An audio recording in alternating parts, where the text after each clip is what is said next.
예배 전 주변을 정리하고 폰은 매너 모드로 예배를 준비합니다. 단정한 복장, 성경책, 헌금을 미리 준비합니다. 교회에서 예배드리는 것 같은 마음으로 예배드립니다. 함께 사도신경하심으로 예배를 시작하겠습니다. 나는 전능하신 아버지 하나님, 천지의 창조주를 믿습니다.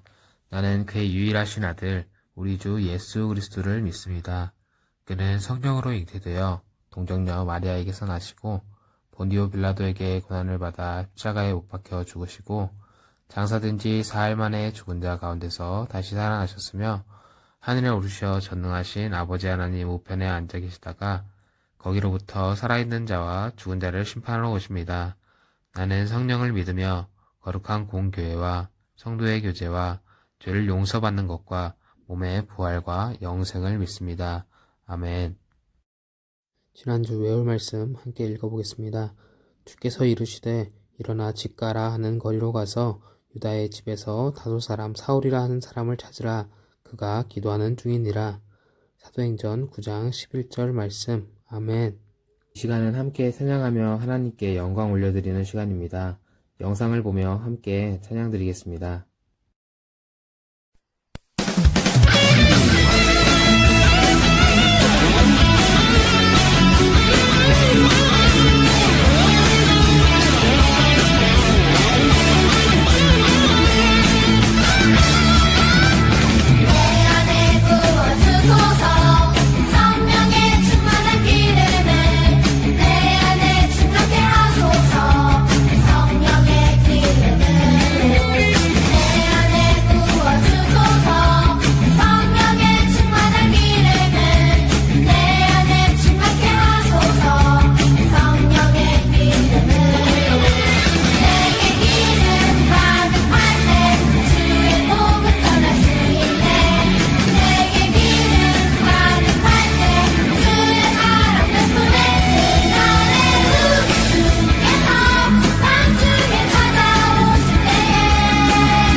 이 시간은 하나님의 말씀을 듣는 시간입니다.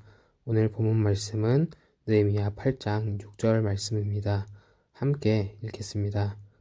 이스라엘 자손이 자기들의 성읍에 거주하였더니 일곱째 달에 이르러 모든 백성이 일제히 수문 앞 광장에 모여 학사 에스라에게 여호와께서 이스라엘에게 명령하신 모세의 율법책을 가져오기를 청하매 일곱째 달 초하루에 제사장 에스라가 율법책을 가지고 회중 앞 곧 남자나 여자나 알아들을 만한 모든 사람 앞에 이르러 수문 앞 광장에서 새벽부터 정오까지 남자나 여자나 알아들을 만한 모든 사람 앞에서 읽음에 뭇 백성이 그 율법책에 귀를 기울였는데 그때 학사 에스라가 특별히 지은 나무 강단에 서고 그의 곁 오른쪽에 선 자는 마띠대와 스마와 아나야와 우리랴와 hil기야와 마아세하요 그의 왼쪽에 선 자는 부다야와 미사엘과 말기야와 하순과 하스바다냐와 스가랴와 무슬람이라. 에스라가 모든 백성 위에 서서 그들 목전에 책을 펴니 책을 펼 때에 모든 백성이 일어서니라. 에스라가 위대하신 하나님 여호와를 송축하며 모든 백성이 손을 들고 아멘 아멘 하고 응답하고 몸을 굽혀 얼굴을 땅에 대고 여호와께 경배하니라. 오늘 우리가 함께 외울 말씀은 느헤미야 8장 6절 말씀이에요. 함께 읽어보겠습니다. 에스라가 위대하신 하나님 여호와를 송축하며 모든 백성이 손을 들고 아멘 아멘 하고 응답하고 몸을 굽혀 얼굴을 땅에 대고 여호와께 경배하니라. 느헤미야 8장 6절 말씀. 아멘. 친구들, 다음 스포츠들의 공통점이 무엇인지 한번 생각해 보세요. 축구, 농구, 야구, 이어달리기. 이 스포츠들의 공통점이 뭘까요? 맞아요. 정답은 바로 팀 스포츠라는 거예요. 최소 2명에서 10명 이상의 선수들이 팀을 이룰 때 경기에 참가할 수 있는 스포츠들이에요. 그렇다면 이런 팀 스포츠에서 가장 중요한 것이 뭘까요? 그것은 바로 팀워크, 곧 협동이에요. 실력이 뛰어난 선수가 있을지라도 협동하지 않고 그 팀이 한 마음을 품지 못한다면 그들은 경기에서 좋은 성적을 거둘 수 없을 거예요. 협동하는 태도와 배려하는 마음은 우리들이 인생을 살 때도 정말 중요해요. 공부를 잘하고 돈이 많고 외모가 아름답다고 할지라도 협동하는 태도, 배려하는 마음이 없는 사람의 삶은 외로울 수밖에 없어요. 우리 친구들은 어떤 사람인가요? 자기 자신만을 자랑하고 자기 마음대로 행동하는 이기적인 사람인가요? 아니면 주변 친구들과 협동하고 다른 사람들을 배려하는 따뜻한 사람인가요? 그런데 여기서 정말 중요한 것은 하나님께서도 함께하는 것, 하나 되는 것을 아주 중요하게 생각하신다는 거예요. 오늘 말씀에는 이스라엘 자손들이 하나 되어 함께 하나님께 예배드리는 모습이 나와요. 그들의 이야기를 한번 들어볼게요. 느헤미야와 함께 이스라엘 자손들은 불과 52일 만에 예루살렘 성벽을 다시 지었어요. 하나님께서 느헤미야를 도우셨고 이스라엘 백성들에게 은혜를 주셨기 때문이에요. 이제 예루살렘은 이방인들의 공격으로부터 안전해졌고 옛 모습을 회복하게 되었어요. 예루살렘의 겉모습은 이렇게 회복되었지만 아직도 회복되지 않은 것이 있었어요. 그것은 이스라엘 백성들의 마음, 바로 이스라엘 백성들의 영적인 건강이었어요. 그들은 오랜 세월을 바벨론의 포로로 잡혀 외로운 시간을 보냈어요. 그런 그들이 예루살렘에 돌아와서는 성전 공사와 성벽 공사로 인해서 몸과 마음이 모두 지쳐 있었어요. 하지만 그들은 무엇보다 하나님의 말씀을 듣고 싶었고 하나님께 예배드리고 싶었어요. 성벽 공사가 끝나고 이스라엘 달력으로 7월이 되었어요. 본래 이스라엘 백성들은 7월에 나팔절과 초막절을 지키며 하나님께 예배를 드렸어요. 성벽 공사를 마치고 각자 자기 집으로 돌아갔던 이스라엘 백성들은 7월이 되자 예루살렘 성벽의 수문 앞 광장에 모이기 시작했어요.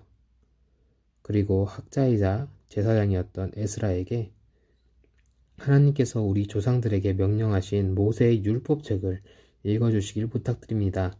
라고 청했어요. 에스라는 즉시 율법책을 가져와서 새벽부터 낮 12시까지 이스라엘 백성들을 향해 모세의 율법책을 읽었어요. 어느 누구도 딴짓을 한 사람이 없이 모두 조용히 에스라가 읽는 하나님의 말씀에 귀를 기울였어요. 에스라가 나무 강단에 올라서서 율법책을 펼치자 그의 앞에 서 있는 모든 이스라엘 백성들이 동시에 일어났어요. 그리고 에스라가 하나님의 이름을 찬양하자 모든 백성이 손을 들고 아멘, 아멘이라고 응답하고 몸을 굽히고 얼굴을 땅에 대고 하나님께 예배했어요. 우리 친구들은 이런 이스라엘 백성들의 말씀을 듣는 모습, 예배하는 모습에서 어떤 것이 느껴지나요? 그들에게는 간절함, 바로 하나님을 향한 간절함이 있었던 걸 볼 수 있어요. 그들은 오랜 기간 포로로 끌려가 있는 동안에도 다시 돌아와 성전과 성벽을 짓는 동안에도 너무나도 말씀이 듣고 싶고 함께 예배를 드리고 싶었던 거예요. 그런 그들이 정말 오랜만에 모여서 하나님의 말씀을 듣고 함께 하나님께 예배를 드렸어요. 에스라의 입을 통해서 하나님의 말씀이 선포될 때 레위인들이 뜻을 해석해 주었어요. 왜냐하면 이스라엘 백성들이 오랜 포로 생활 동안 말씀도 잊어버리게 되었고 말도 잊어버렸기 때문이에요. 그들은 하나님의 말씀을 듣자 나오는 눈물을 멈출 수가 없어서 엉엉 울기 시작했어요.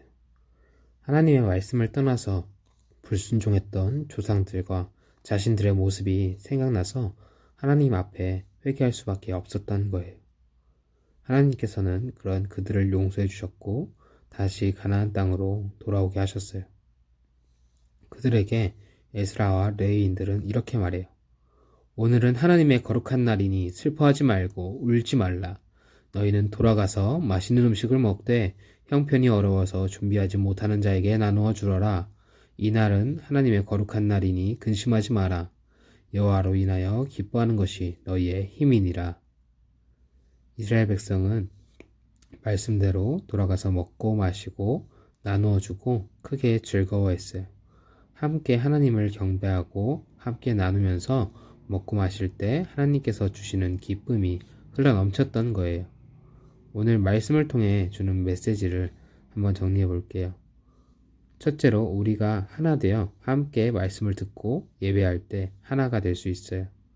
이스라엘 백성들은 하나님께 예배 드릴 때 지쳤던 마음을 위로받고 회복되었어요. 그리고 하나님의 말씀을 들을 때 눈물로 회개했고 하나님의 말씀을 깨달을 때 크게 즐거워했어요. 그렇게 함께 예배하고 하나님의 말씀을 들은 모든 이스라엘 백성들은 온전히 하나가 되었어요. 우리 교회들도 하나님을 예배하고 하나님의 말씀을 들을 때 하나가 될 수 있어요. 다른 방법과 다른 길은 없어요. 하나님의 백성들은 오직 예배와 말씀으로 변화되고 온전히 하나가 될 수 있어요.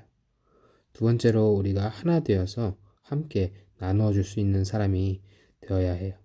이스라엘 백성들은 예배하고 말씀을 들을 때 받았던 기쁨과 은혜를 혼자서만 독차지하지 않고 다른 사람들과 나누었어요. 느헤미야와 에스라도 돌아가서 맛있는 음식을 먹되 준비하지 못한 사람에게 나누어 주라고 했어요. 우리가 하나 되는 비결은 다른 사람을 배려하는 마음, 협동하는 태도에 있어요. 그리고 반드시 그것은 나눠주는 행동으로 나타나게 돼요. 어떤 사람이 말로는 사랑해요 라고 말하면서 실제로는 그 어느 것도 도와주지 않는다면 그 사랑은 가짜일 거예요. 우리 친구들도 먼저 가장 가까운 사람, 가족들이 함께하는 집에서부터 부모님께 순종하고 또 잘 섬기고 그리고 형제와 자매가 있다면 나눠주고 배려해 보세요. 그리고 그들에게 먼저 사랑한다고 고백해 보세요. 그럴 때 진정으로 그 가족이 하나됨을 느낄 수 있을 거예요. 마태복음 5장 9절 말씀을 보게 되면 화평하게 하는 자는 복이 있나니 그들이 하나님의 아들이라 일컬음을 받을 것이며 라고 했어요. 하나님의 자녀는 언제 어디서나 예배하고 말씀을 읽고 나눠줌으로 화평함을 이루어요. 다투고 싸우는 곳에 들어가서도 그들이 하나 되게 만들 수 있는 사람들이 바로 우리 하나님의 자녀들이에요. 이와 같은 축복이 우리 초등부 친구들에게 또 친구들의 가정에 임하길 예수님의 이름으로 축복하면서 기도로 마무리할게요. 기도드리겠습니다. 하나님 아버지 감사합니다. 우리들은 너무도 연약하여 서로 미워하거나 시기 질투하는 마음을 가지고 살아감을 이 시간 고백합니다. 이 시간을 통해 그 마음들을 회개하게 하여 주시고 주님께 드리는 찬양과 예배를 통해 마음으로 하나가 되는 시간 되게 하여 주시옵소서. 그리고 하나 되어 주님의 복음을 전하는 주님의 복된 일꾼 되게 하여 주시옵소서. 우리 주 예수 그리스도의 이름으로 기도드립니다. 아멘. 주기도문 하심으로 예배를 마치겠습니다. 하늘에 계신 우리 아버지, 아버지의 이름을 거룩하게 하시며 아버지의 나라가 오게 하시며 아버지의 뜻이 하늘에서와 같이 땅에서도 이루어지게 하소서. 오늘 우리에게 일용할 양식을 주시고 우리가 우리에게 잘못한 사람을 용서하여 준 것 같이 우리 죄를 용서하여 주시고 우리를 시험에 빠지지 않게 하시고 악에서 구하소서. 나라와 권능과 영광이 영원히 아버지의 것입니다. 아멘.